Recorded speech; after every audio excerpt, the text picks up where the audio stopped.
I think it's recording. Check. You got a song you want to do? There's a song I heard that we do on the show. Skibidi bop doo bop doo bop ba, the Come Up TV. Bang, bang. What's up, everybody? My name is Zach Yankush, aka Catfish, with my esteemed co-host, Mr. Adam Grand Mason. Sitting in a different seat today because I was not alive or cognizant for most of the activities that we'll be discussing here today. So I'm in charge. You're in charge today. I am in charge. I'm super pumped to have two awesome guests with us. Xavier Mendez, old school BMX rider, and then the star of the show today, Mr. Brian Blyther is here.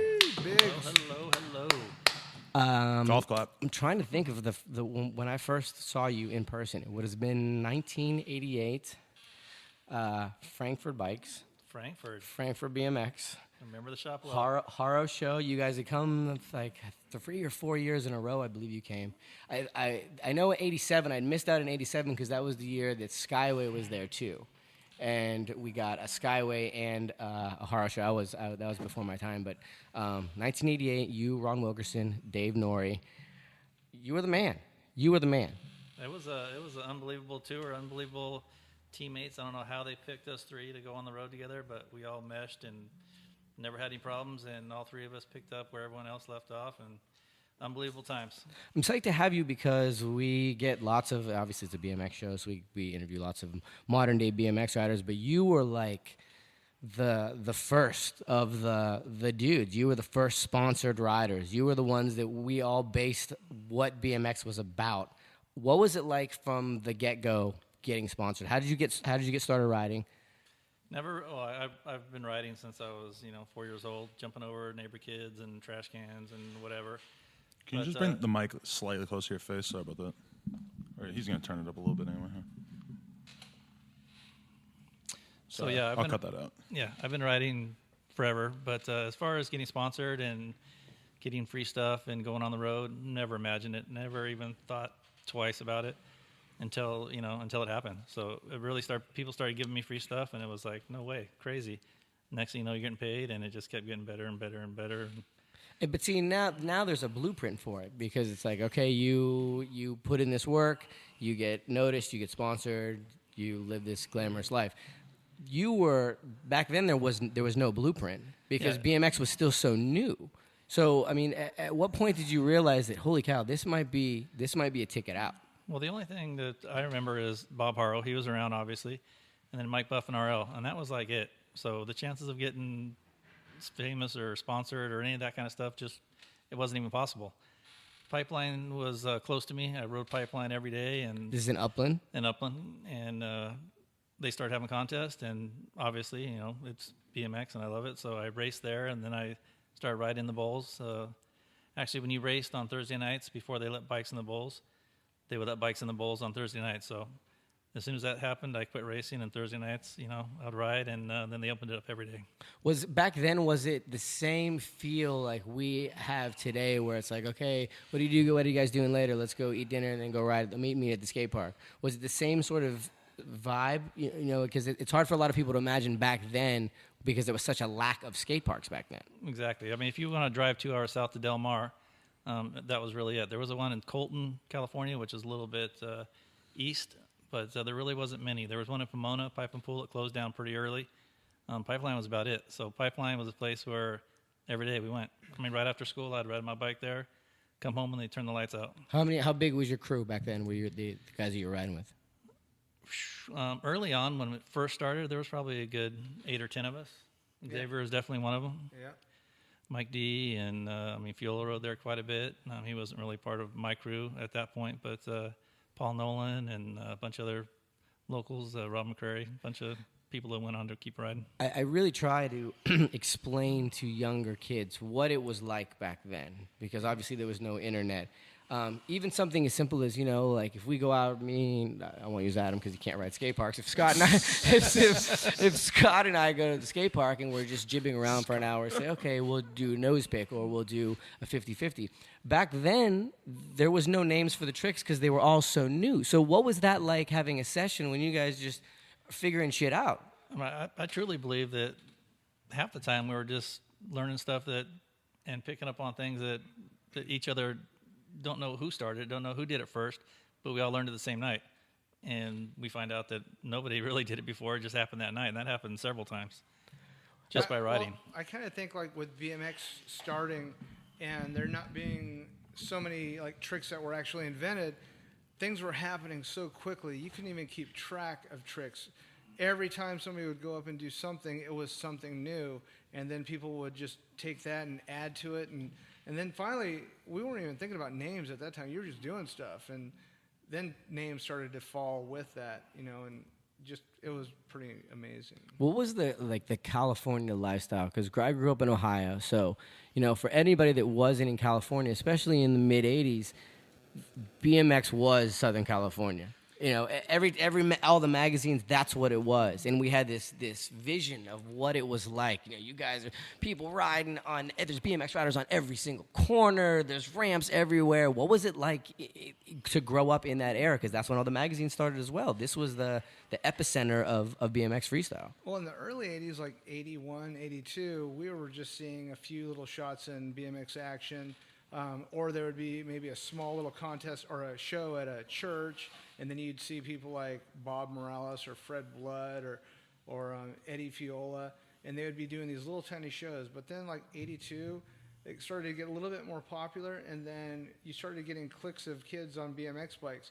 I met Brian when he was about, I say 14, maybe 15, and I was like 16 or 17, but we more met at the Pipeline. But I already had a different crew that I was riding with before I met Brian and Mike, and then the Pipeline came about, but we were building our own quarter pipes. But like you said, we were seeing everything happen, and I know all you guys on the East Coast were waiting for those magazines, and then you'd look at the magazines, and they were a month later, and we had already thought of 400 more tricks before even that magazine came out, and it was really interesting. But with internet, it's totally different now. Yeah, that's the crazy thing. It's always funny to look back because back then I couldn't get enough BMX input. There's not enough magazines. There's a little too much. Now there's too much. There's no way you can watch every single thing that's gone on the internet. That's BMX wise. What struck me reading the interview? I was reading an old interview with Blyther where he was talking about like what his average day was like, and it seemed like they didn't do anything but ride back then. Like the lifestyle when you guys first got into it was just straight up every minute of the day. And I mean, it's still like that for a lot of people who are just out, especially younger kids, But I mean, that was what I was kind of struck by was just the nonstop being out riding the skate park all day, go ride around in the streets at night. Just everything. Yeah, how was that transition to go from this, kid from California that then now you get the big sponsor, and then that's when everything kind of changed for you, right? Well, totally. I mean, it kind of progressed until I got to Haro and got starting to get, making more money than both my parents, and it was insane to ride a bike and get paid. So I felt like I had to ride. I mean, it was like if I didn't wake up and ride, I was blowing it. I'm getting paid all this money, and it was, I was scared to party, scared to do drugs, scared to do anything because I was like, if I slam and go to the hospital, I'm gonna lose my contract, and until finally. You realize that you're there to stay, and then then it got loose. How ridiculous was the money? Like early on, like your first contracts. My very first contract wasn't that ridiculous. I mean, ridiculous as a 16-year-old kid, yeah, it's ridiculous. But we're talking anywhere. I think my first contract was only about $3,000. So, I mean, that was good money. Yeah. I went from $250 a month on Huffy to $3,000 the next year, so it was a big step. But then what did it cap out at?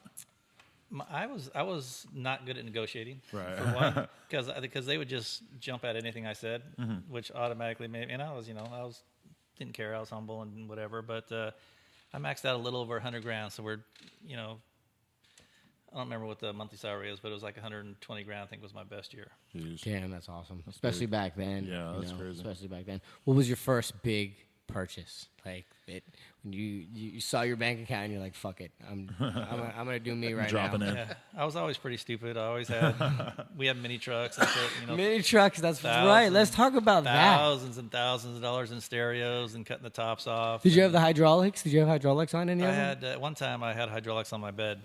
Mike D was the genius on all that. That was the big shit in the 80s. He just did it, yeah. In the 80s, that was the shit. That was actual sport. Mini trucking was a sport in the 80s. It was It was out of control. Xavier had one too. He was ridiculous also. We all had mini trucks. And then we created a truck club called Top Secret Minis, and it was pretty funny. We had our own business cards. Luckily, I wasn't around much. Yeah.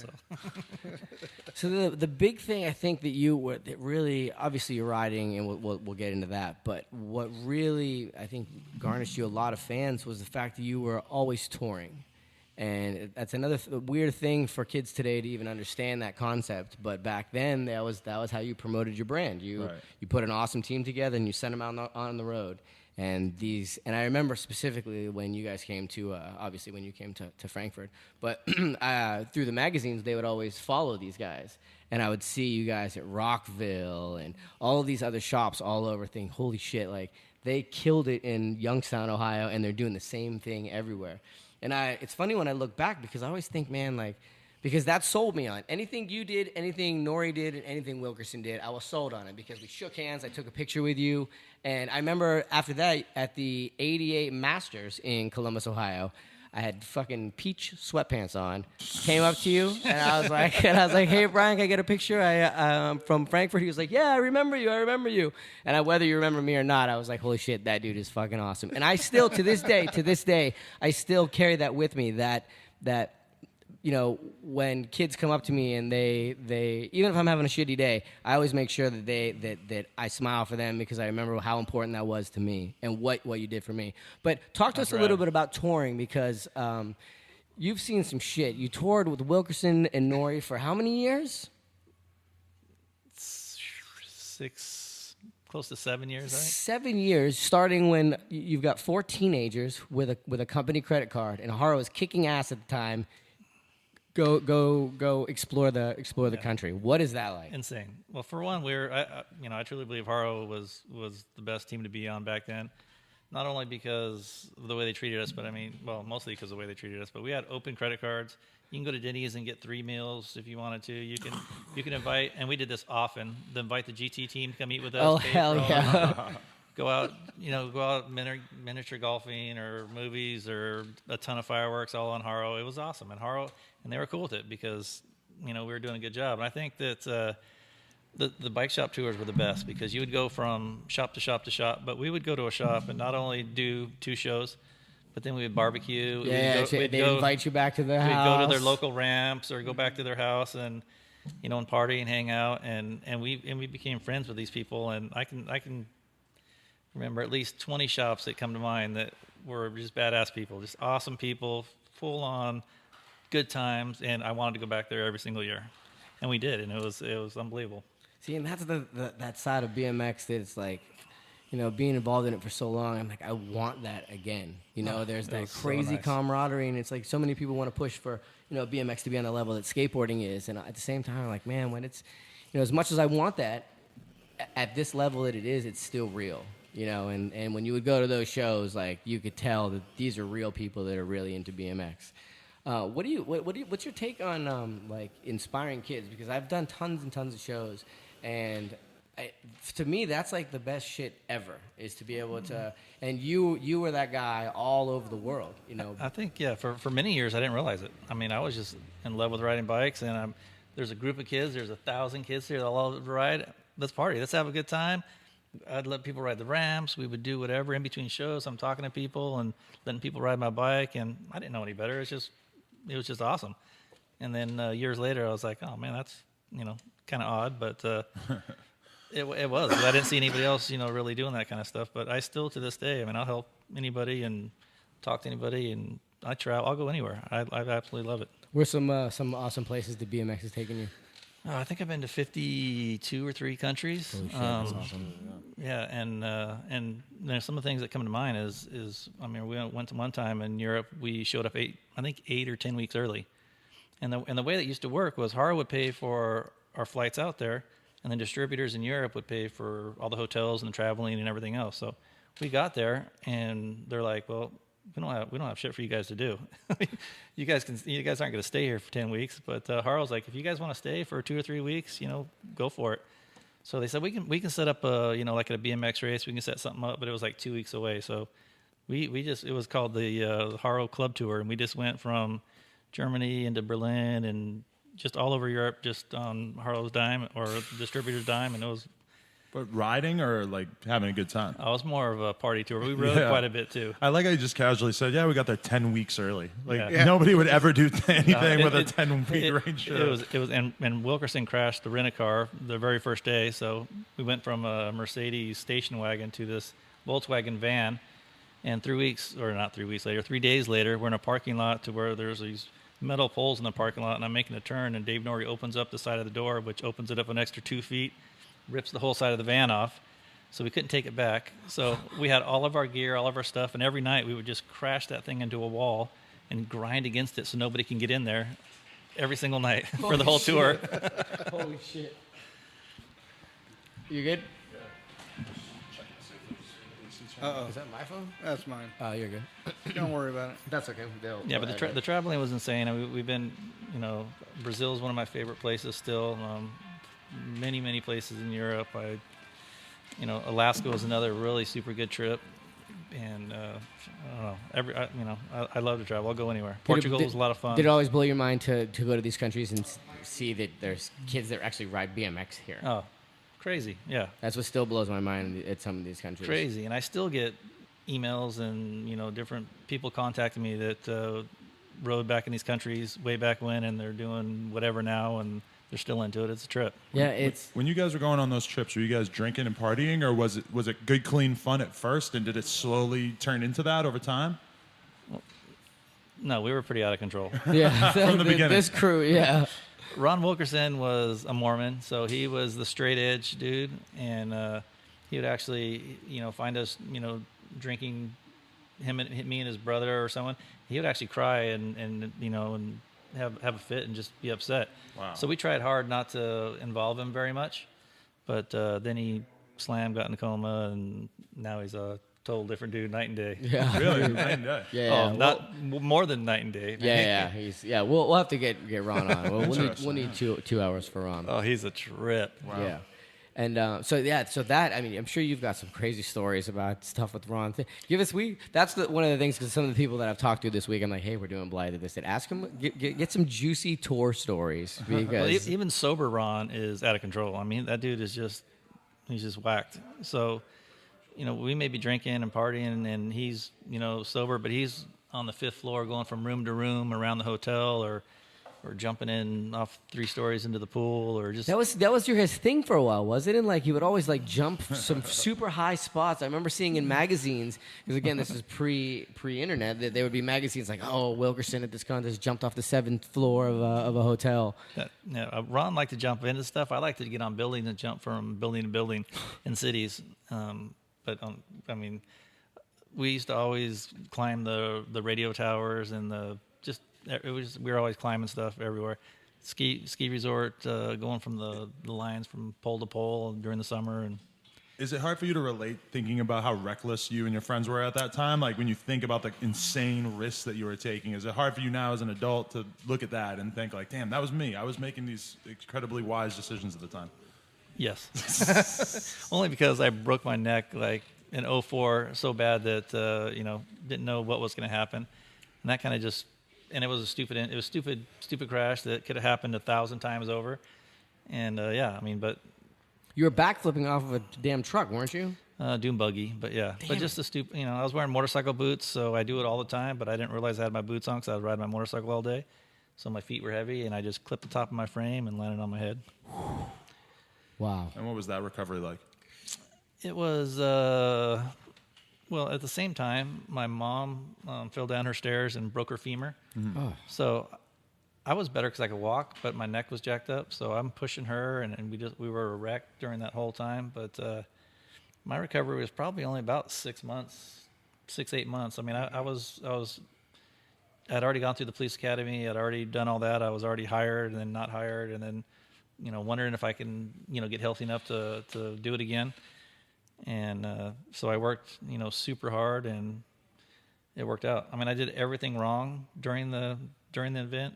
I after I broke my neck, I drove 11 hours and pulled over a bunch of times because my arms were numb, and I was starting to not see very well. And got myself to the hospital finally, and had a bunch of guns in my car, and it was an ugly scene. I parked right in the emergency room, windows down, and just I walked in and I said, I think I broke my neck and my arm's numb, and the lady's like, all right, just hang tight, and he slowly walked me up against the wall and in this back room, and this guy comes up, he goes, I'm gonna take a picture of your neck, just don't move. Takes a picture and then walks away, and it's just silent for about 2 minutes, and all of a sudden I hear him running down the hallway. Don't move, your neck's broken, super bad. Don't move. And I was just like, at that point, I just like, I mean, I knew it. I pretty much knew it, but I didn't want to accept man's it. man. You fought through it. Did the 11-hour drive. Jeez. Well, I was only going 180 miles, so I drove from basically, phone box to gas station to wanting to call somebody. No, You pumped gas with a broken neck? I actually went to AM/PM in Indio. It happened about 1 a.m. So, and I had a 35-mile drive on the dirt road to get out. So I got out and went to AM/PM, and I got a hot dog and a Pepsi. And I don't even like Pepsi. I'm a Coke guy, so it was weird because I woke up in the morning, and why did I get a Pepsi? But I fell asleep in that gas station. So it was nighttime. I woke up and it's light, and I'm still at the pumps. So I started driving, and then, my arm's really bothering me, and I'm really stiff. So I finally get to a call box. I'm I just got to go call and get an ambulance and just be done with it. And then I look, and it's like, I only got like 120 miles to go. I'm only going to Fontana. I can make it. So I went a little bit longer, and just stupid, but it just took all day. I think I got there 2 or 3, 4 in the afternoon the next day. Holy cow! What was the prognosis? What happened? What was the actual? I broke 4, 5, and 6 vertebrae, and my 6th vertebrae was broken, and then it was popped out like this, so it wasn't connected. So they drilled into my head and strapped me down, and put weights off the back of my neck to try to pop it back in. Yeah.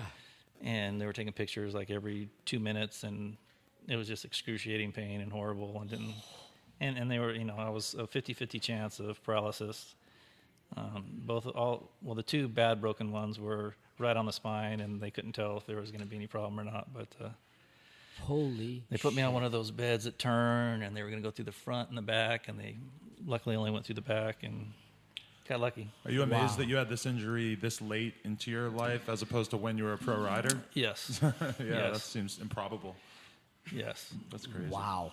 Back to when you were still like a pro rider, when did you start to get little hints that maybe the BMX industry wasn't doing so good and that this thing wasn't going to last for... Well, the big hint was when Haro said, hey, we want to get this new rider, and we want to cut your salary in half. And at that point, I was pretty jaded, and I've been on Haro a long time. I'm like, cut it in half. I might as well just go get a job. That's the kind of stupid thinking I was thinking. It was Matt Hoffman who they were pouring all their money into. And and what year might this have been? This is 89, 89, 90? 89. I think it was 89. So me being thick-headed, I left and, I said, Matt can have all the money. That's cool. I'm good. No hard feelings, and I still don't have any hard feelings. It was probably not the smartest thing to do, but... Did you think at the time that, all right, I'm going to find something else? Well, at the time, I hadn't spent a summer at home in many years. I haven't, gone to a prom or, a homecoming or anything normal. How old are you at the time, 19, 20? 20, maybe 21. 21, okay. Yeah. So I was just spend a summer at home and just go ride a local skate park or just go hang out. It was interesting. Even get a job. At the time, I was thinking, man, even a job wouldn't be bad. Yeah, you've already seen the world. Yeah. You've seen it all. I was already retired. Might as well start working. But then, it was, not as fun as I thought it was going to be. It was, as soon as I was, I was riding for GT, doing shows, and still touring, having a good time. I was with Volker and Rob Nolly, awesome people. Shout out to those guys. Yeah, Goot and Ruben Castillo. Those, unbelievable times. But I don't know what I was thinking, leaving, and I was still making good money. We were at Carney's. The more we work, the more money we make, and right. It was still a good time. I mean, I rode for GT for many years. So you had the privilege of watching BMX morph in so many different ways. So when you basically from the time you started riding, there was skate parks, and on the competitive side there was flatland and there was ramps. And you were always a ramp guy, even though you rode flatland. Talk to us a little bit about, again, this is something that's very foreign to kids, how street riding came about. Because we didn't even used to call it street riding. Yeah, well, street riding was just street riding. We would, what do you do at 11 o'clock at night? You go riding around until 2, 3 in the morning. And, Dennis McCoy, Joe Johnson stay at my house all the time. And Dennis was doing 360s downstairs many, many years ago. I didn't care about I never liked to land hard. Never. I learned that real early, that if there's not a transition or a landing, it's not that much fun. I'll do it. I mean, I'll jump off stuff once in a while, but it's just not, I don't dig it, and I don't launch down rails that much. It's just. Do you remember your first rail? I do remember my first rail. My first rail was with Rob Nolly, and we were in. Approximate year? This has got to be 90, so probably 92. So you maybe had seen Hoffman do it a few years earlier at that point? Maybe 93. I don't know when rails really came about. Matt but it was did the first one in 91, maybe? Yeah, people were doing them. Right. And Rob Nolly was doing them both ways already. So really? Rob Wow, says, if I go down this rail opposite, will you go down it regular? And I'm like, okay. And he did it, and I didn't get my back peg up and cut my shin open crazy. And I was like, damn it. And then a couple days later, I did my first, about the same. I don't know, it was a 4 or 5, not very big, but. Wow, that's so cool. And I honestly can't even think of many others since then. Yeah. I mean, not because I jacked my shin up. It's just, I don't know. I think maybe I never hit a long enough rail or a fun enough rail to where it interests me, but it seemed like a lot of work. That's so different from the type of riding that you came up in, too. It's a different mentality, I guess. Yeah, let's talk about your riding a little bit, because that's... what are your early memories of the stuff you were doing that impressed you? This guy... Man, he was so smooth. He would blast quarter pipes, and he would make it look so good in contests, in shows. And the first time I saw him at a BMX show. The ramp is 8 feet tall, 4 feet wide, 6 feet wide. The Haro ramp, or which ramp you're talking about? The Haro ramp, the Haro quarter. I think the Haro was actually 8 feet wide. 8 feet It was wide. actually it was a trailer, so it was probably the biggest one at the time. So this is where they put clips of Brian riding in shows, and all of our viewers are going to shit their pants. And it was just, back then, especially, I think, there was such a foreign thing to see dudes launching themselves that high in the air on bicycles. Oh, yeah. This is in the 1980s. The movie Rad had already come out, and to see that in person, because we had no skate parks. In Ohio, there was no skate parks, and to see somebody blasting a ramp like that was completely unheard of. And your style is obviously one of the things that has gotten you noticed. Your ability to blast. How did you even get into riding ramps, and how did you discover that you have this talent? I think early on it was there was a couple people. Chris Miller was a skateboarder, super smooth guy at the pipeline. I watched some of his lines and thought nothing looked better. Another guy, Paul Nolan, would roll in and roll out without even leaving the ground. I was like, man, that's awesome. So smooth riding it attracted me. And like I said, I don't like to land bottom. So at the pipeline and any ramps, if you land at the top and you get a good pump, you're just going to go higher and higher. And immediately that was like what I wanted to do. It was so much fun. What were the dimensions of the pipeline quarters? Pipeline bowl was, I think, 10 foot, maybe 10.3. And it had like about 6 inches of almost vert.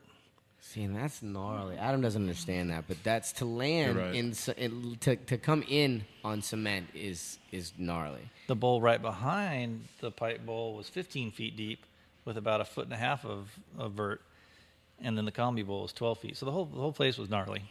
What was your first big contest? Had to be pipeline first, I think, or Del Mar. I'm not sure. It was pipeline. 84. There was 84. End of 83 also, there was one contest. I think the end of 83, I'd been riding like 4 or 5 months, because I remember getting a magazine shot my first contest. What were you doing? I was wearing I was doing an X-Up, I think. Mm-hmm. And I was wearing a Dino like jersey that they made for me right there in the parking lot before the contest. Hell yeah. And I remember the caption said, "This guy's only been riding like 5 or 6 months, but he lands so smooth he can land on a sleeping alligator and not wake him up." I remember the caption. That's awesome. So I don't know if it was 83 or 84, but that was my first contest, and I did pretty good. And I think I won the 16 and under class that year. And kind of pissed everyone off the next year because I was expert again. I didn't turn pro when people thought I should have. I was like, I only entered like 3 contests. Yeah. But it is what it is. Who were you competing against before you turned pro? Donovan Ritter. He's still out there, Rich yeah? Seguir. Well, Rich Seguir was 17 and over. Yeah, he was 17. He was So my Mark class. McGlynn, Rob McCrary. You were in the older class. Yeah, I was older. Brian Deem, Fiola were all older. And then your breakout contest. My breakout in like maybe 84?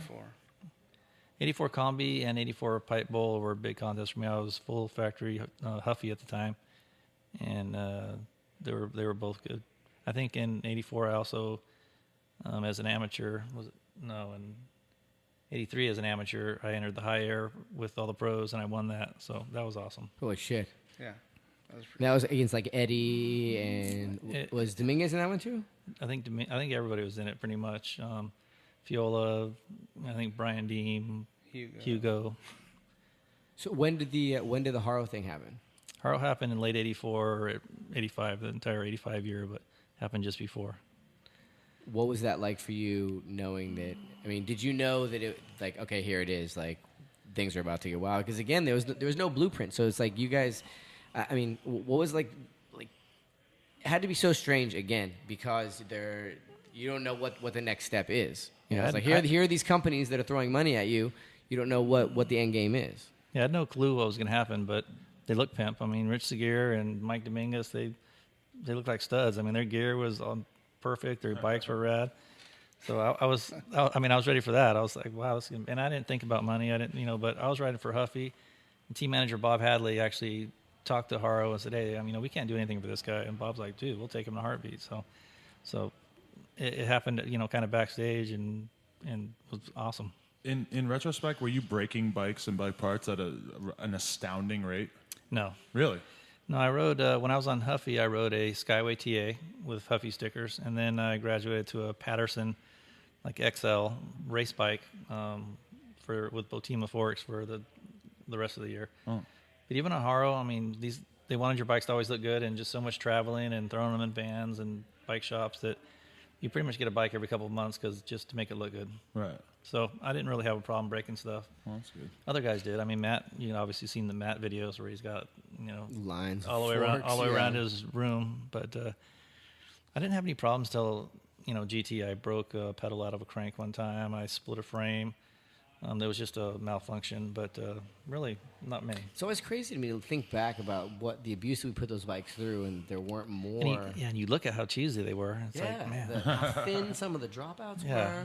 Crazy. Yeah, how do you not rip a wheel out of that dropout? Because George from G Sport George, I've read some article that he wrote about like how much stuff he was breaking, and that might have been a bit after Blyther's time, but just made like the way he wrote about it, I was just like, man, it is astounding that BMX survived during these years in which but you know what? bike Also, technology hadn't caught up. But what also I think is important to note is that people didn't really start riding street until the early '90s. Guys weren't really jumping down shit on a regular until the early '90s. That's when Haro came out with the bash guard bikes, and the bash guards came out. But yeah, until I started doing backflips and launching bikes and coming up short, I didn't really go through any parts at all.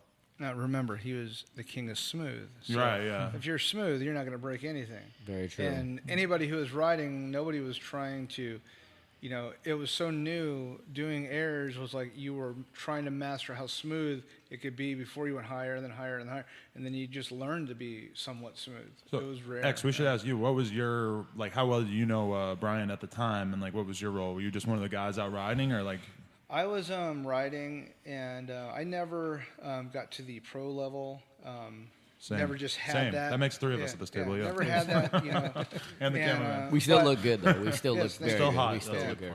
And but being friends with Brian and Mike and Eddie, it was just just a small family, because back then, like Brian was saying, there was 10 people, maybe 20 at the most. And we all knew each other, and all the owners of all these companies were throwing new products, and people would be coming to the pipeline just with handfuls of new things. Hey, ride this, try that, and we're stupid enough that we're putting these things on our bikes and riding these handlebars with a plastic bar that went across, bars. yeah, and breaking everywhere, and just but we just did it. I remember Bob Haro giving me a brand new set of knee pads that had replaceable caps because they wanted to make this new knee pad, and it had screws that went into it. And I remember crashing, and that screw just went right through my knee. And Bob's like, "Oh, let me see those pads. I'll get you a new set." And he took off with those. He never came back with them. And then same thing, they made this mouthpiece called the Jofa, and then Bob Haro made his own mouthpiece. And once again, I slammed in the combi bowl. And that thing just shattered my mouth and broke some teeth and cut Holy I had a gnarly cut scar right there. Holy shit!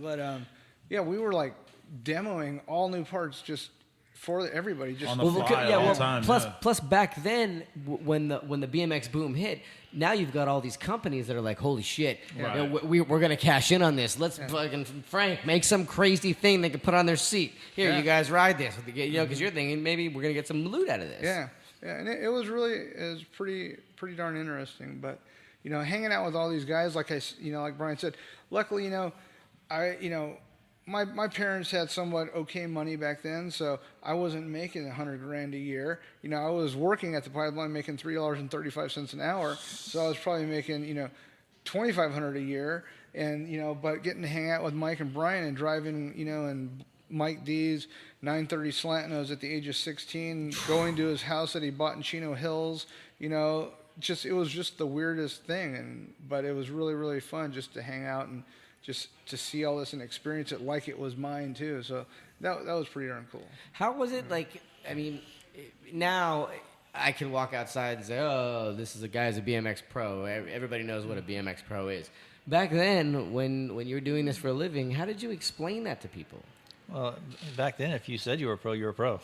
Yeah. The pro class was like 5 people, then it got to be 6 people, and within a couple of years, it was a full class. But it was very small. Well, like I mean, when you would meet people, because back then most people had no idea what BMX even was. Yeah. Like it was hard enough to say I'm from Ontario, California. I just say I'm from LA, but to explain to them that I'm a pro is. Oh god, See, it's still hard to explain what BMX is to some people. You get where you're like, you know what skateboarding is, you know what the X Games is. Okay, well that on a bike. Yeah, on that's a what you bike. say. You say the X Games, and everyone's like, oh, Yeah, that yeah. crazy shit. Yeah, Oh, the guys that go upside down. The guys that go upside. You heard down. of Dave Mira? Okay, like that. Yeah.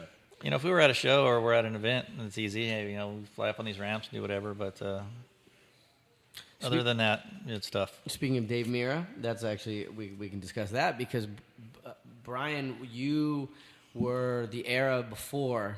You were always on the podium before the Dave Mira came in. You were the dude, and Dave was only, I think, maybe 14 or 15 riding. You were riding pro, and he was still coming up. Then he maybe turned pro at 16. But don't we have to talk about like the death of BMX as an industry, like before Mira comes out? I'm trying to piece this all together in my head, or like the Well, Mira came on the scene. I mean, even in like 1990, you were at Woodward 2 Hip. I remember Mira at a bike shop in his hometown, way before.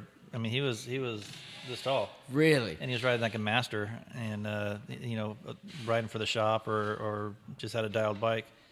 And we got rained out at the show in his parking lot, so we went to a Chevy dealership next door, and they had this big enough to put the ramp inside.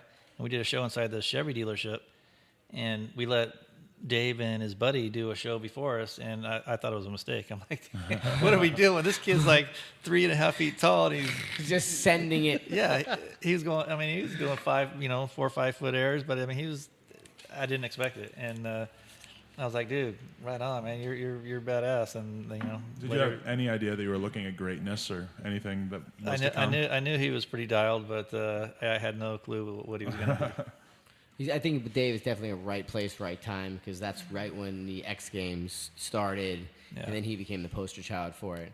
Yeah. But it's awesome because Dave grew up in our era, where you guys were his idol. Same thing, we're pretty much the same age, and Dave obviously took it to a whole different level. Did you ever think BMX would be at the level that it is right now? I mean, even a few years after I stopped riding, the Jay Miron and Dave Mira, just punk rock. I mean, just some of the stuff was like insane. Woodward came around and people are learning stuff into the phone, but no. I mean, every year something happens and I trip out. I mean, I kind of can imagine what's possible still, but even 4 backflips is like, oh, are you kidding? It's just like crazy. Yeah, it's insane what's going on. Let's we can clear the air right here. What tricks have you invented? Ooh, okay, good. Yeah. Invented. Well, there's always going to be arguments, but the tail whip was one thing that I get credit for. Whether there was someone else, I'm not going to say there wasn't. But The flat ground tail whip. I learned it by okay. doing. We were playing Mike Buff and RL, me and my buddy, and we do curb endos, and try to scrape my tire on my butt, and if you go too far, you just lift my foot up and it would whack and hit the sidewalk. I go, that's kind of cool. So I started trying it with my foot, doing endos, and then when I would let go, it would just swing around and not hit the curb. Well, then it kind of almost came around one time, and I'm like, whoa, trip out on that. A couple times later, it came all the way around, and I was like, wow, that's cool. And the weird part was just a few months later, 3 or 4 months later, and I didn't do it since then because it really wasn't that fun or it didn't excite me. I didn't think it was anything until freestyling came and did a piece in my backyard, the first issue of freestyling. And I did that trick on the flat bottom, and they're like, whoa, trip out, what is that? And I'm like, I don't know.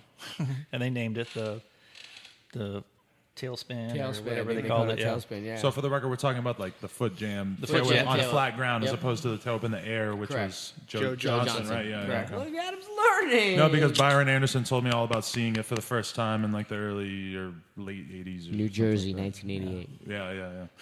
Shout out to Byron. We're such BMX nerds. I know this is you guys are close to 50. You're 40. I'm 30. So it's pretty much we're encompassing. covered. We're And bringing we it all got together. Sauce and Austin over We here. had some They're teenagers 20 and they don't know their ass from their fucking elbow. They so, don't, yeah. but I could say that. that's an old man saying. You right guys can there. say that about me too. That is an old man saying right there. So let's see where we Tail whip. tail whip. That's right. More. What else did you get? You get In airs, I think can one-hander or something I did. Can X-ups was what about super chickens? Did you invent super I don't know. chickens? What's that? I still don't know if that's a trick, but yeah. That is the Explain best that to trick. me. Super chicken is when you blast it. You have to be Brian Blyther, and you have to blast, and then you suck the bike up into you, and then you're in the air and you do this, but the bike is like sucked up in you, and you're doing it like this. Well, correct? for some reason on a half pipe, whenever I would, because I carve, I like to go the entire ramp, but after 3 or 4 times, you got to go straight up at one point. And the most comfortable air to me would be go straight up, 10, 11 feet, and just pull the bike all the way up, and it looks funky. And we kind of started doing it, like doing, a mess around session in Germany is where it first came out. But it was really, I could pull it up and I can get over the coping, and I had all of this room to land. And it was just a trick I did whenever I was blasting, and it kind of turned into a trick. Two videos that when I think of you and think of my youth, one 101 freestyle tricks, and 2 was the 1987 Saco finals at the Velodrome. For some reason, they had. I want to say that it was like our local video store back in the days. Kids, we had VHS video stores, and they had like a sale bin or something, and it was like the AFA 87 finals. And my mom saw it and she got it for me, and it was like 60 minutes long, and it was narrated by Scott Brightop. And this was my internet. This is what I had. I would watch it every day. And the finals with you and Dominguez and was it McCoy? It was you, Dominguez, Wilkerson, and Josh White.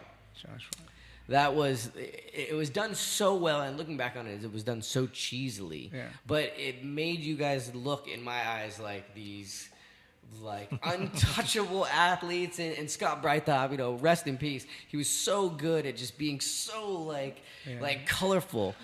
For me, that was it. And talk to us a little bit about that, because the competition side was. At a lot of contests, it was always like neck and neck with you guys, because especially back then, those 4 guys that I'm talking about, it was any of you guys could have took it in a contest. Yeah, I think me and Mike kind of were more laid back and didn't really care. We had good days and bad days, but the GT guys were just always just aggressive, and they had to win and wanted to win, and their team managers were out of control, and I kind of felt bad for them. So every once in a while, I wouldn't even care if they win, but I'm not saying I'd let them. I always tried, but it was probably different for them. I didn't have to. Haro wasn't going to kick me off if I didn't win, and I didn't have a certain amount of contests I had to win. I wanted to do good, and Did look the good. GT guys have financial incentives to win? They had Obviously, outside of Everybody themselves, did, but Yeah, photo contingencies, prize matching, things. They didn't have much. They had to do a lot, but they didn't get a lot. So It was just different. But Josh Wright was rad. Eddie was rad, and great riders, and they won sometimes, and we won sometimes. It all seems really quite simple from your perspective. It is. Like It was. when I think about it, when I think about like what it's like to have a group of guys on tour together, it's insanity. It's hell. Nobody can ever get along. There's always like insane stuff happening. It seems like you guys really had a bit of a brotherhood going at the time, and like it was just, you seemed like you were genuinely just happy to be on the road together and doing this stuff. Well, we all had our port. Dave Norrie was the team or the tour mom. He would get up in the morning, fill the ice chest, clean out the van, get rid of all the crap, and Ron was kind of the guy that would contact the shops and whatnot, and I kind of just controlled the radio and hung out, passed out waters when we got flat tires. I was a little bit more laid back. I didn't care what I did, but it worked. I mean, we all got together and we all toured, and many. I mean, we toured 6-7 months a year during those times, and we're together, as much Did you as a marriage. think, like, at any or point, more. did you think this is never going to end? Like, after, like, what? Because you did it 6 or 7 years. Well, it seemed like it never. I mean, even you think of 7 years is nothing, but it seemed like it was forever. It really did. I mean, we did a lot of traveling, did a lot of shows.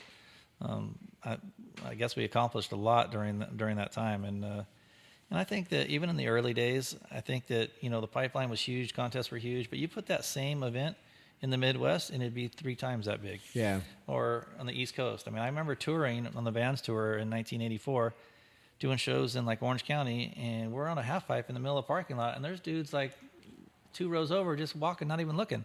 I'm like, trip out. I mean, I don't care what is going on. I don't care if it's a ski event. I'm going to go check it out Yeah, for a for couple sure. minutes. If people are flying in the air, I'm going to And then we do shows a month later in, South Carolina or wherever, and every single kid for 5 miles is there. And it's like, See, it's so weird. different. I complain about that sometimes too, and being obviously new to California. I've only been here 5 years, but I think America, to me, sometimes is that same way where, like, we're so, you turn on the TV, there's a soap commercial, there's guys doing backflips, there's guys riding flatland. It's like, it's just so much in our face that when you go to places like the south of France or like Germany where they don't see it all the time, when they see a live BMX event, they're like, holy shit, this is awesome. Yeah. Like, they appreciate it a little bit more. Yeah, exact same thing I'm talking about, just, in the 80s, just a couple states over, same concept. It was, we're jaded. Everybody knows a pro. Everybody knows somebody, and nobody really, you go to a live event and it's super quiet. You go somewhere else and they're out of control. Right. It's just California. All those years on the road, anything stand out in your head in terms of legal trouble? I'm sure that some dudes had to get arrested or something horrible had to happen. Well, I'd like to say constantly, but but quite often. There was times where we had problems with our van. We had times where our tire came off and we lost all our lug nuts. What are you gonna do? You got to go find some lug nuts somewhere. So I remember one time we were driving over this bridge, I think in Oregon, and get pulled over, and the cop's like, you got a flat tire? And we're like, no, whoa, trip out.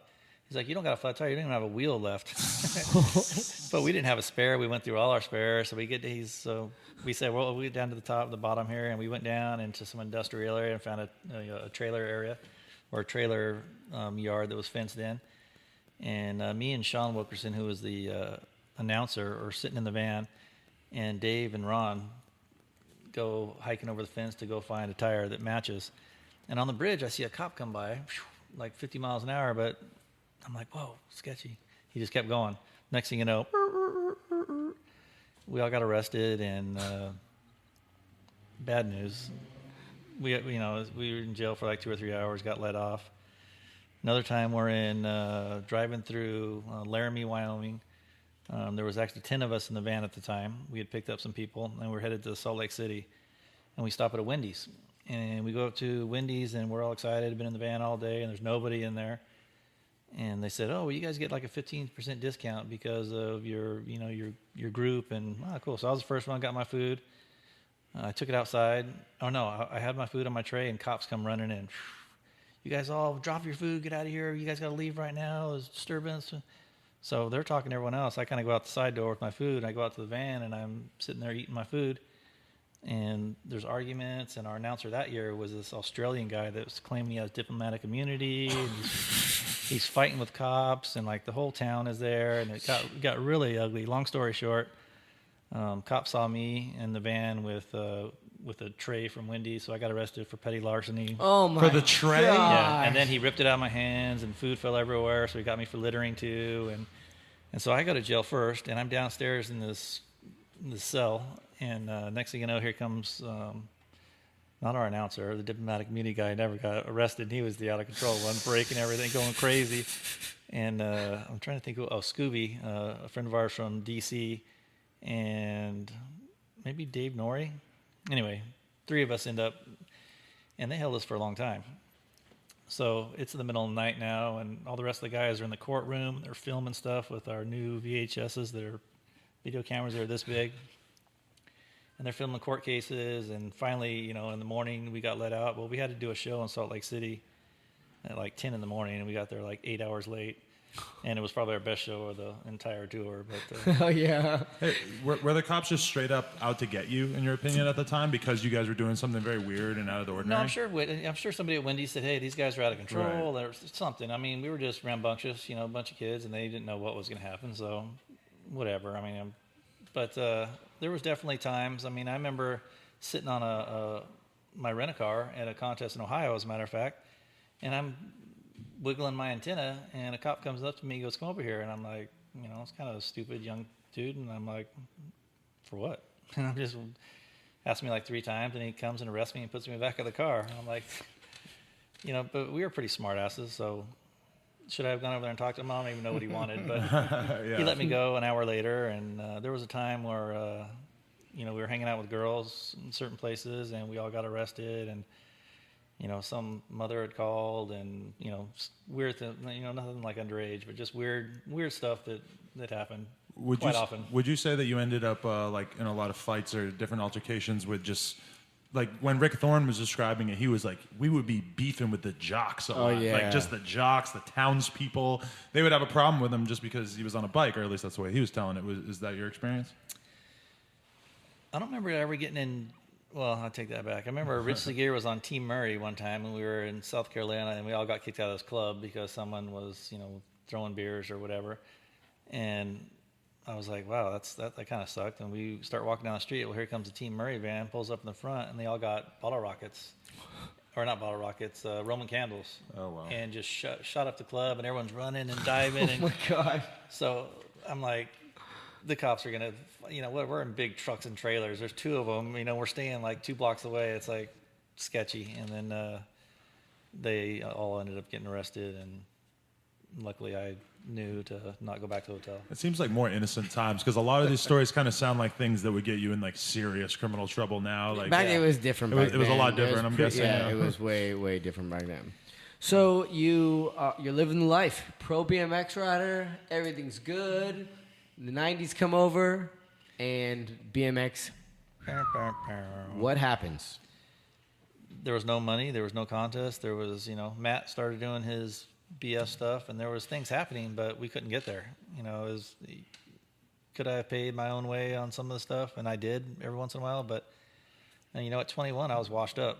It was done. I thought, Well, it wasn't that you were washed up. There was there was no place for you to go. Yeah, and I look at, the people today, the Jamies and everyone else that are still killing it, and, I was in my prime for another 8-10 years. So it was kind of a bummer, but it's just the way it was. But, I mean, it had to be so frustrating. It's frustrating for people like me that loved watching guys like you and Josh ride, and then there's no more contest. There's this street riding thing. Everybody's riding street, and there's no more vert contest. Yeah, it was tough. I mean, Ron started doing like the things out of the Indian casinos out in Arizona and those kinds of events where it's just a 3-day party. I mean, but that's kind of where it went. And Matt started doing contests where some of the craziest tricks came out, and some of the craziest tricks even to today that were done in those dead days. But there's only a few people. I mean, Mira was riding, Matt was still riding, and they were doing crazy stuff, but. Do you think vert could have been pushed further than it has been, or it could have been done differently, pushed differently? It's pretty difficult without. I mean, if Ron would have had the know-how of starting the 2-hip series, then would it have taken off? There wasn't much money in the sport at all, so I don't know what kind of venue you can get and what kind of people you can get and coverage. I mean, that all helps to grow. So all that was pretty dead. What was the Swatch tour like? Because again, Swatch even tour. though we're taking a step back, this was That's okay. 1989. It's a patchwork. Yeah, quilt, this is 1989 and 88, 89, yeah. Swatch got involved, and they said we're going to do the Swatch tours like with MTV, I believe. Well, we did a lot of stuff with MTV. We did a lot of stuff with 17 Magazine, MTV, a lot of New York connections. But Bill Silva, who is huge out here, he does the Hollywood Bowl, and pretty much he's a promoter, all of Irvine, and huge, big, one of the biggest promoters out there. He invented it, the tour, and went to Swatch and got it going, and I still see him. We still hook up with him at different events. Cool guy. But anyway, it was his genius to get it together, and he promotes rock shows. So he thought, I'm going to put together a rock show with skateboarders and bike riders, and that's what he did. I mean, big venues with big screens, and This was like pre-Warped Tour. This was Yeah. before Warped Tour. This is the first time anybody had done mixing music and BMX or action sports together. And the lineup was insane. It's like you and Hoffman and Christian Hosoi and Tony Gator, Hawk, and Tony Tony Hawk. Hawk, Yeah, it was insane. it was all the top, the top of the time, and it was a blast. I mean, we did probably 30 plus shows, and then unfortunately, the driver of the ramp, we had 2 ramps. One was wood and one was metal, and the metal one was just unbelievable, just awesome. Well, the driver and his wife crashed, and they both passed away, which was horrible. Whoa. But that was kind of a bummer in the middle of our tour. And then they built the wood one, or finished the wood one, and the wood one was still a great ramp. I didn't like it as much because it had like a 9-foot section and like a 10-foot section. I wanted the whole thing to be 10 foot because it got kind of skinny. It was only 32 feet, and the other one was like whatever, 55 or. But Matt loved it, and at that point we started doing high airs every night, and I'd ride the 10-foot and he'd ride the 9-foot, and from that point on, I never won high air with Matt. he won every single night. What did you think about when Matt really started pushing the high air stuff? I mean, because that right around that it was the same time when we, as BMX riders, wanted to see how high we could go. And you were one of the aerialists. You were one of the guys that could hover in the above 10 feet on a regular. And when Matt started getting pulled into the big ramps, I thought, man, that looks like so much fun. But I never did it, so I don't know. What do you think? What's your highest air ever? I got pictures at the Oklahoma State Fair on the GT ramp, which is like 11'3", 11'6" maybe. And I think real close to about 12 and a half, 13 on that ramp. Jeez. What's your worst crash? Well, my worst crash is just, I think, I view my worst crash as things I can't do anymore. Yeah. And that happened just a couple of years ago, 2012. I slammed in Fontana. And, I get free shoes from Etnies, and I put Shout on... out to Pova. Yeah, shout Yeah, out Salty Boba. Bastard, yeah. But I got a brand new pair of shoes, and I laced them up, and I'm getting ready to go skate park. I'm like, I'm not going to wear a brand new pair of shoes to the skate park. Dumb. That's what I get them for. So I went out in the garage and took a pair of shoes that I've been mowing the lawn with, and just all hard and crusty, and I don't know what I was thinking. So I went to the skate park, and as soon as I dropped in, I was doing a few airs. My feet felt really squirrely, and I was like, well, lucky all my buddies are here, and I'll just cruise and hang out, and no big deal.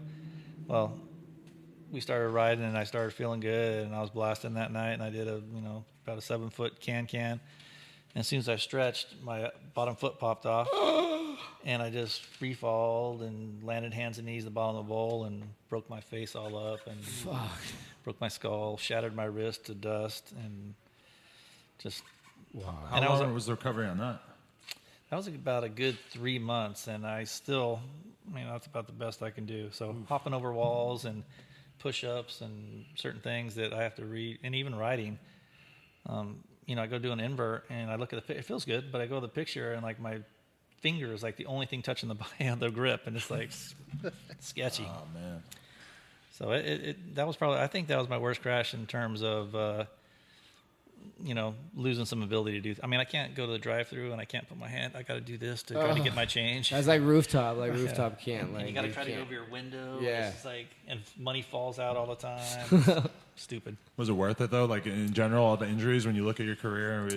Yeah. I mean, if it wasn't worth it, I wouldn't still be riding. But I still love to ride and carve around. And I think I'm lucky that I'm not a Wilkerson or a Jay Maron or some of those people that have to always progress and always do better. I mean, I can go skate park and do 4 or 5 foot airs and be happy. See, that is a big difference between you and somebody like Miron, where to him it was like once he couldn't be number one or he couldn't be in competition for number one, he was over it. And you know, and he had a shitload of injuries too that really fucked him up. But I mean, that's pretty cool because I always like kind of think of it in that way in terms of a lot of my friends, especially like I'm 31 and I see a lot of my friends getting closer to that age where they're going to stop riding.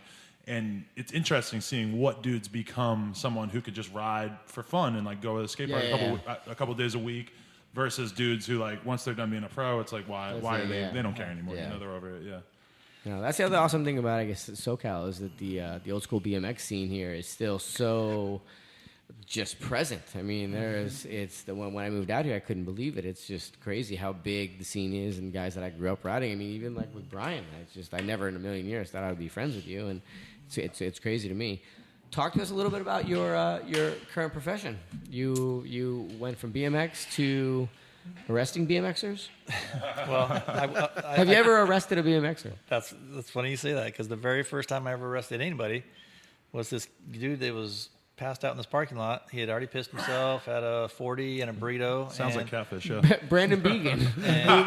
we know this guy. And he's chilling in this parking lot. And, you know, I got my old crusty training officer with me, and we go up and contact him, and he's like, I can walk. And I go, that's not your beer, right? And he's like, no, that's not my beer. I'm all good. Okay, now just walk and make sure you can get away, and, you know, cool. All right, peace. So we took off. Hour later, we see that same dude in the gutter, the worst neighborhood in our city and the neighboring city. I mean, that's where all our homicides happen. And he's laying there with money, just $100 bills coming out of his pocket in the gutter and on a busy street. And I'm like, oh, crap. So I pull up in the parking lot, go contact him, wake him up. And he's like, oh, yeah, I'm good. Get him in the parking lot, and I'm talking to him. And he's responding, but he's hammered. You know, I don't want to. I mean, I'm not a hypocrite. Yeah. I don't think I've ever passed out in a parking lot, but you know, maybe I have. You've had a few too many drinks before. Yeah. So I'm, and all of a sudden I hear the door shut with my training officer back there, and he's like, Blyther, what the beep beep beep you doing? And he looks at me, and he sobers up. You see his eyes get big, and he looks at my name tag, and he's like, Blyther, Brian Blyther. It's like, no way. He's like, how's Gary and Charlotte? And I'm like, that's my parents. I'm like, what? And he's naming all my friends. He's like, I used to ride in your backyard. My name's Doug, and this and that. And I'm like, dude, you gotta turn around and walk. You get out of here. Go. And he's like, nope, you gotta arrest me. I'm like, what? He's like, no, you gotta arrest me. I'm like, dude, go, get out of here. He said, no, I'm gonna freak out. I'm gonna scream. I'm gonna go crazy if you don't arrest me.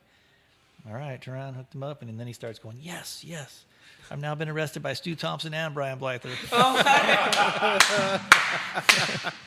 Wow. Holy cow, that's amazing. That's amazing. Well, My very first time I ever put handcuffs on anybody. What the fuck? lead it to a BMX rider. Do you get recognized frequently in the line of work by people who recognize you for your achievements?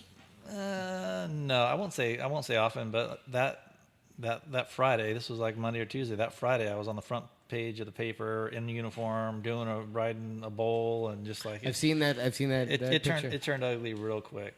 And then that dude, when I arrested that dude, him and my training officer talked the whole way to the jail, and they're talking. It was just so uncomfortable. From that point on, it was just odd. It was just weird. But yeah, I mean, every once in a while, I mean, I've contacted several people, and they look at my name tag, and they're like, "No way," say something. But It's not very often, luckily. You also have the dubious honor of being in the movie Rad. Yes, that was good times. What was that like? That's another awe-inspiring, life-changing event for a lot of kids. Yeah, I remember riding the pipeline and then leaving, and then the owner of the pipeline, Stan, called me and said, "Hey, can you come back up to the pipeline and ride? There's somebody here that wants to see you ride." And it was Hal Needham in his Ferrari, his red Ferrari. I'll never forget it. And he's there with some other dude, and they're standing there. And I rode for like a half hour doing airs and doing all my tricks, and they talked to me for like 5 minutes, and then 6-8 months later, the whole notion of Rad started, and I was trying to be a good student at the time, so I told my parents, hey, I don't, because it's in Canada, if you don't want me to go and you want me to stay in school, I will. It is what it is, and I ended up staying, but I ended up doing all the pipeline stuff. So I did all the the first 6-7 minutes and the last 6-7 minutes, and I didn't go to Canada and do a lot of the stunts, which I wish I would have, because I failed that whole second semester anyway. How big of a boss were you when the movie came out, where you could tell your friends, everybody like, know? yo, let's go to the movies? Yeah, it was pretty legit. I mean, it was, for the weird part, I mean, it was a pretty, I won't say it was popular, but as far as BMX goes, it's Everybody huge. knew about it, yeah. Did you get some ass because of it?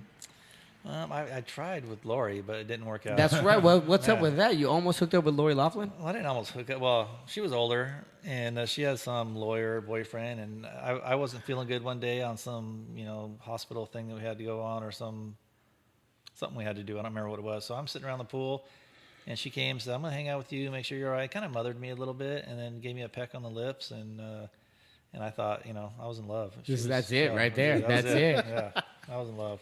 Wow. Fuck John Stamos. Yeah. Yeah, It no could, doubt. That could could have been him. you. That could have been you. You could have been the John Stamos. Yeah, Brian Stamos. Brian Joseph. Stamos. So what was the decision like? Like you stopped being a pro rider. How do you go from that to becoming an officer of the law? What was the transformation like there? Well, Rob McCrary, who was one of the guys I talked about earlier that I competed with at the pipeline, he, instead of turning pro, he went right into law enforcement at 19 years old. And I stayed in contact with him. And another thing I started doing on tours was I went on ride-alongs every once in a while, because you go on a ride-along and they want to show you a good time. So Right. they're doing like sketchy stuff and hauling ass and going through parks and chasing. And it was like, this is a trip, man. And I did it for years without even thinking about doing it. And then at one point I was like, man, this is a good time. I wonder if I can. I wonder if I should do it. And then I thought to myself, well, you can't say that you don't need more cool cops. So I went for it. And at that time, you couldn't ride in any parks. So True, I didn't yeah. do it just to ride skate parks, but it really didn't help. I mean, it didn't hurt. So Have you been in that situation where you've been riding skate parks that you were technically not allowed to ride, and then the cops show up, and then you're like, nah, I'm with you guys, actually? of course not. Of course not. Wow, that's cool. And what other questions do you have? Oh, I'm mostly relying on you. I'm the color. I'm trying to think. I'm what you we normally are are. at 1 hour and 6 minutes right now. Wow. Yeah, I don't know. It goes fast, right? Well, I can remember a trick too that we just brought up recently, the knack-knack. I don't think you talked about that. Oh, that's right. You did invent the knack-knack, didn't Well, you?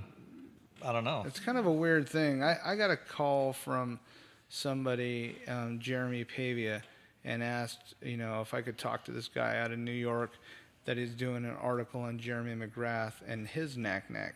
Because Jeremy McGrath, the supercross rider, is really popular for doing knack-knacks and different versions of knack-knacks. Extreme extension. Well, a lot of people don't realize, but Jeremy McGrath was actually racing BMX at the Pipeline Skate Park when he was a little boy. Really? Standing on the outside of the fence, watching people ride and in awe, and was at that time also, Randy Lawrence was riding with us too, which is really weird. Shout out to Randy and his son Ryder. Yeah, and so they called about it, and there was a kid that used to live around the corner from Blyther named Andy McSorley, works for Spy Glasses, and he said that one time he went over, he'd always knock on Blyther's door, and he was going down to Wilkerson's Enchanted Ramp, and he asked, well, can I go with you? He said, yeah, get in the back of the truck. So he just rode in the bed of the truck with all the bikes and everything else and drove down to Lucadia and rode on the ramp and was watching Brian do can-cans. And, as you know, the can-can goes to the front side all the time, and Brian was doing can-cans all the time. And then he said, why don't you put your foot to the backside and we'll just reverse it and call it a knack-knack. And Brian tried it and did it easily, like no big deal. And they said, oh, the knack-knack. And that's kind of like the story that we have. And they actually published it in Dirt Rider magazine. I'm running with it. I'm running with this, X. I'm running with it. It's in Dirt Rider magazine. Brian right Blyther now. invented the knack-knack. You've heard it here first. We're running with this one, Adam. See, that's interesting to me because I remember in the late 90s when I first got into riding that the knack-knack was considered incredibly lame. Yeah. And now it's considered to be more It's of back. a style trick. The it's knack-knack like doing is a table back. or The a knack-knack's turn back. down. It's a style But people trick. like Chris Muller, and Dirt Riders were doing it, but it was a little different than on an air. Yeah, on vert, Yeah. for sure, on vert. So Right. there's other people that get credit for doing it on jumps or whatever, but I truly believe Brian gets the credit for doing it as an air. Yeah, I don't know if they figured out the exact timeline, but there was a guy on the East Coast that was known for around then that was the first one to do it, and he said that he actually saw a picture of me in a magazine that made him start doing it. So that was obviously already printed at the time. So I don't know. And it was a trick that wasn't fun for me. I didn't really like it, but it was just another trick at the end of a run where you throw out everything, and knack was just one of the things I did at the end of a run when I landed hard after a 540 or whatever. And, What were some of your favorite tricks? My favorite tricks were like candy bars. I like candy bars. I like can X-ups. I like big stretch cans. One-handed, one-footed, bottom hand is one of my favorites. Look downs, I think, is one of the coolest tricks ever still. Nice big flowing invert.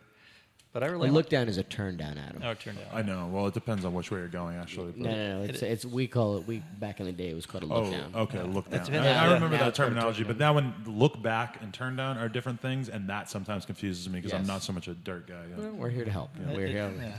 here to educate, entertain, and educate. I have a question. When you go to something like Nora Cup and you see that BMX culture is still huge and thriving, even if it's completely different than it used to be, do you feel like a strange sense of that this is a contribution that you were integral to? Like when you see the fact that there are still BMX videos coming out, still riders winning awards, still doing all this stuff? I knew you were going to knock that over. It's fine. It's fine. No, not really. I mean, I mean, there were so many of us. I mean, or is there a small part of writing that maybe continues on? But no, I mean, I don't believe that if I didn't do something, it would have never happened, or if I wasn't ever born, we wouldn't be at the same place. I don't believe that, but in a small way, some kid smiled at a show and it stoked him, and he rode harder. Maybe, I don't know, but. Not in a big way, no. So you have a really, really humble attitude about it, because I feel like a lot of times when I talk to the older dudes, they kind of have this attitude of like, I can't believe that there are riders now who don't know about Brian Blyther or don't know about Matt Hoffman or so-and-so. And it's like, well, at a certain point, you can't expect a kid getting into BMX to go through 20 or 30 years of history and figure everything out. You seem like you have a more reasonable perspective That's on the that. side of BMX that frustrates me too sometimes, is that there's nothing I can do about it, but I think that like when I have those conversations where I'm somewhere and I'm like, hey, you guys know what the two hip of King of Vert is, or you know who Brian Blyther is? And like, no.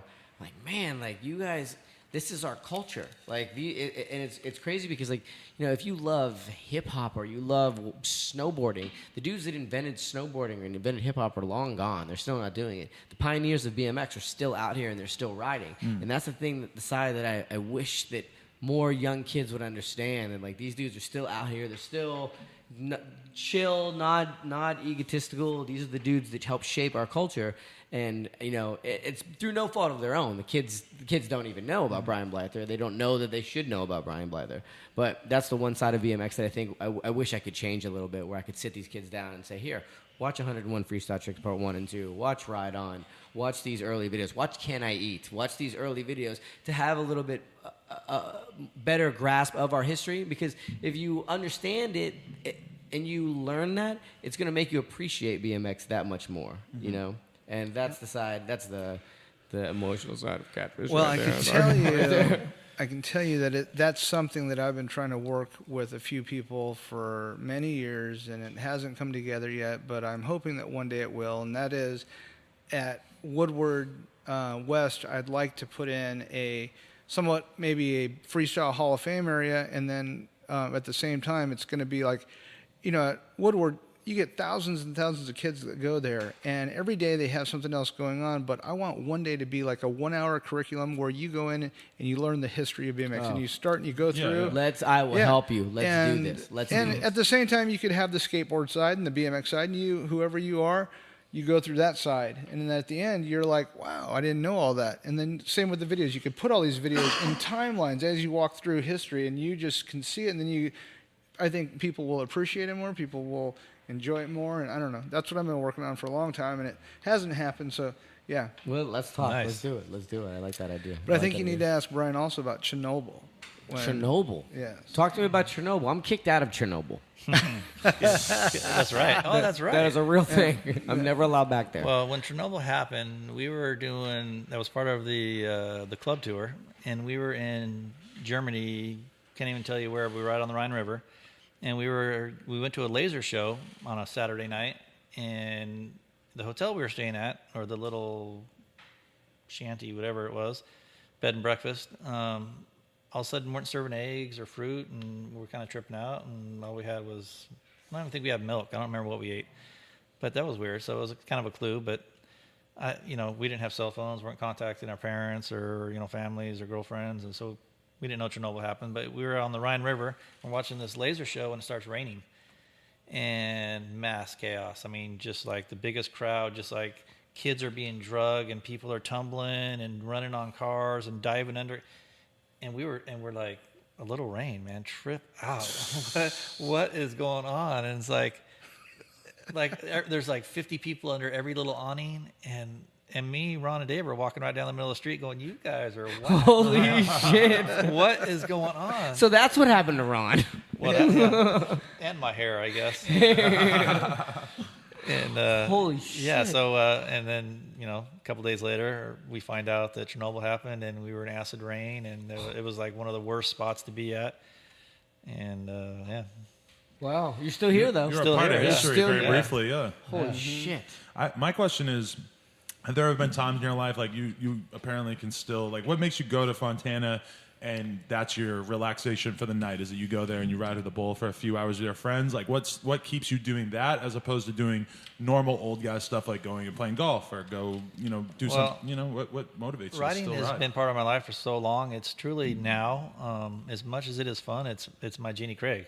Right. If I don't go to the skate park once or twice a week, I feel fat and lazy. And, especially the job I have now where I'm in a car, like I drive like 300 to 500 miles a day in my car all day long. I have to get out. And I have my bike with me. I work with it every single day. I ride it every single day I work. And, that helps a little bit. But I have to go out and session for a little bit just to feel good. Is it a stress relief too? Probably a little bit of a stress relief. It's, like smoking a bowl or doing meth. I don't know what that is. Or What are you talking about? That's what he hears. Whatever- That's what he hears. I don't even know what Whatever that means. drug of choice is, it's somewhat of my drug of choice. I get out there and I get sweaty and ride and smile. If I can be with 10 people, I can be by myself. It's obviously more fun with friends and taking. I maybe take 4 or 5 runs in an hour sometimes, or I may ride a half hour straight sometimes. Who do you like to ride with these days? Pova, is he on the list? Pova's on the list. Yeah, there's a time. I like to ride with anybody actually, and I was going to touch on a subject that you meant about respect. I get so much crazy respect from so many new riders and so many kids that do know a lot about old school and do have a ton of respect. And I think the pro class now, at least like in these bowl contests, all have a huge, and they know. I mean, there's, they got a pretty big history. They know pretty much everything that I think they should know, I guess. And I get crazy respect. And some of the coolest things I've ever heard is, or Chase Hawk has a style like me, or Tommy Dugan blasts, like Blyther, and I hear crazy stuff like that, and it trips me out. That is cool. It's Yeah. true though. It really is you know, true. It it's- really is true. I remember one time, and this is a little bit kind of on the same subject, but I just broke my neck, and I'm in the Dew Tour in Chicago, Ohio. Chicago. There's one in Chicago. One in Well, Cleveland. There's one in Cleveland. One in Maryland. Cleveland. I was in Cleveland, and I'm announcing, and so I go to the hotel that night, and Christian Asoy just got out of prison like 5 days ago, and he happened to be at this Dew Tour, and he's like, I knew it. I knew that was you. I'm like, what? He goes, I knew that was you riding today, man. And it was freaking Jamie Bestwick. Jamie Bestwick on the run. And I'm like, oh, thanks, Christian. Right on. I'm like, Yeah. You didn't tell him. You didn't tell him it was you. no, I did. I ended up telling him. But stuff like that just trips me out. Trip out. You know what's a really amazing show of respect that he got is that because when I looked up your tag on the come up, one of the videos that comes up is I think from 2012 is you and Ruben, and you guys are riding a bowl together, and he's talking at length about how much he loves Blyther's riding, and you guys are riding the bowl together. What are your memories of that day? If it's the one that was pretty recent, we have a buddy that was moving out of a house. Is that what you're talking about? No, that's Or are you talking it's about the the nude skater guy. No, the skater guy with the black and white Oh, checkered yes, yes. bowl. Oh, the Pova one set that where, up. where me and Ruben? Yeah. you That's had the one it. with Ruben? Yeah. Okay. Awesome. I mean, I love backyard bowls. I love tight bowls. I love good transitions. I will say it's getting a little harder to ride the super tight bowls because I want to do a 3 or 4 foot air. Right, and I used to be able to, no problem. But in a real pool, that's pretty tough, right? And I look, and rolling in and rolling out, it used to be no problem. It's like, man, they're getting steeper They and are smaller getting when, steeper. when they're really not. So I do see, I do feel a little bit older in some of those situations, but a foot out of a backyard bowl is, if I can get out, I'm stoked. What advice do you have to any modern day pros, from old wise former pro? Any advice you could give these young bucks on the come up? No pun intended. The only bit of advice that I can give them comes straight from Dave Volker's mouth. I heard him say it to Mike Perney one time: "Go higher than everyone. You stand out more that way." And Mike took it on. Unfortunately, Mike is had so many injuries, but just blast, and they all are. I mean, Fox and so many dudes are just blast. To me, that's flowing style and blasting airs. It may not win every contest, but to me, that's fun to so watch. much. Just so much fun to watch. It is fun to watch. When you see young kids like nibbling around doing little grinds on ledges and stuff, is your feeling more, what the hell are you doing? Or is your feeling more like, well, at least these are kids having fun on bikes, even though they're doing something that's kind of strange? No, I've done it all, and if you're into it, you're into it. There's some things that I'm not into, but other people are, and it's no knock against them. And not everybody likes to ride. I ride the vert bowl by myself because a lot of other people are grinding and doing ledges and whatnot, and it's just different styles. But I love it all. I mean, I watched the contest we had in at Fontana. That was awesome. Dude, so many rippers and so many cool things, and it's hard. I can bunny hop manual, but I can't bunny hop manual or bar spin up and bar spin out and just trip. Same. Yeah, Well, at a certain point, you get comfortable with your style more so Yeah. than trying to keep up on everybody else's style. I'm sure we Right. can all Plus, agree he's with that. Yeah. 15 feet Yeah. off the coping. He's so got a very different skill He's set, got a yeah. very different skill set. We are at 1 hour and 20 minutes. Crazy. Do you have any shout outs do you want to give? Anything that you want to cover that we haven't talked about? Shout out maybe Haro, John Billigens. Hall of Fame. Yeah, that's right. Yeah, that's right. Thank you. Slipped my mind. This guy is the 2015 Hall of Fame inductee. You are Pretty crazy. There's only one edition per year? one rider per year. They've done it since 2009. That's some tough 2009. criteria. Finally, you got in. Crazy. Finally, you got in. Yeah, That's got to be an One a awesome year. honor. I was nominated for the last 4 years, so it was. I mean, that was weird, but it was a lot more fun to go there, as runner up than it is to go out there and have to get on the mic and see everybody. But if we went an hour and a half here, I can probably do 10 minutes. You got that. Do you have, Yeah. do you have Yeah. your speech ready? No. You should be sure and thank the come up. Be sure and thank me. Thank the come up. Yeah, I want to thank the come up. I want to thank both of you guys. Catfish, as everybody else do. Yeah. No, it's literally, it's been an honor. And I know some of the people out there are going to say, oh, my God, Catfish, you're so emotional. But literally, like, I mean everything that I say. From the time that I saw you at Frankfurt and to follow your career and to now be friends is an absolute honor. And it's been a super pleasure to have you on the show. And to all those kids out there, Thank you you. might, I've never heard of Brian Blyther, but after you see the clips that we're going to put in this, you're going to want to watch some of the old school stuff from this guy because he is the first dude that made going high look good. Yeah. The Mr. Smooth. You were Mr. Smooth. Just like to get high. Exactly. I don't know what that means. And now he's out on the streets making sure that you don't get high on the wrong stuff. No, People like you. He is actually what he did. We didn't tell you is that he's got the task force outside. We're gonna raid the place from all of you and your pot T-shirts. We would that you survive sell. that, actually. But You I think? mean, maybe other places on this block, I don't know. If they But, cut the cat open, they would find out all the real shit. Pretty the sure, I'm cat pretty is sure it's another legal story, now. well, not the stuff Catfish is doing. But, No. Oh, true. Yeah.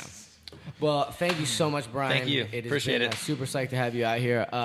Make sure you subscribe to the Come Up on YouTube, SoundCloud, and iTunes, where you can watch great interviews with guys like Blyther, other old school dudes we've had recently, Rick Thorne. Bill Allen. Bill Allen. We're gonna have Mike Dominguez in very soon. Ooh, yes. And actually, huge thanks to Xavier because he's kind of been my point of contact on all this stuff. I just know you from going to contests over the years, but he's my dude I hit up. And I was like, can you get me Blyther? He is the dude. And He is the dude. And he said yes, and not only that, I will also get you Mike D. So He also has a kick-ass ramp in his backyard that Yes. you are too scared to roll in on. Probably some truth Adam to can't that. roll in on anything. Adam can't roll in on a 4-foot ramp. This is a lie. You but can't roll it on a 6-foot appreciate, ramp. I appreciate your consistency that you've been keeping up with this. I just want the kids to know that you are terrified of transitions. I am. That's not my skill set. That's for sure. But Keep it on the ground. you are terrified of your own shadow and also women. Speaking of being scared of my shadow, follow me on Instagram, Catfish versus Thug. Be sure to follow the Come Up. Be sure to follow ONSOMESHIT, Adam22. If somebody were interested in keeping up with Brian Blyther on the internet at this point, what would be their best bet? Just Google Brian Blyther. Blyther BMX, On Instagram. Okay. There you go. Sure. There you go. There Sweet. you go. Yeah. Awesome. This has been the Come Up TV. This is episode number 69. Brian Blyther, and that's a Yes. wrap, everybody. Skibbity bop ba doo bop ba dee bop ba. The Come Up TV. Pulls the foreskin off. Thanks, everybody. Peace.